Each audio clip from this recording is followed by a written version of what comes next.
Police निरीक्षक अरविंद माने गुन्हे शाखेचे शाखा प्रमुखपदी, सोलापूर शहर पोलीस आयुक्तालयातील शहर गुन्हे शाखेचे पोलीस निरीक्षकापदी नियंत्रण कक्षातील अरविंद माने यांची नियुक्ती करण्यात आली आहे।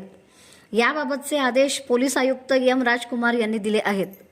अरविंद माने यांनी यापूर्वी जेल रोड आणि फौजदार चावडी पोलीस ठाण्याच्या वरिष्ठ पोलीस निरीक्षकपदी कर्तव्यदक्षपणे काम केलेले आहेत।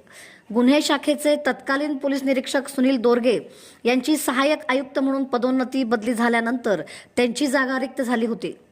सुनील दोरगे यांच्या टीमने 3 वर्षाच्या कार्यकाळात सुमारे 1050 गुन्हे उघडकीस आणत 7 कोटी रुपयांपेक्षा जास्त किमतीचा मुद्देमाल जप्त केला होता।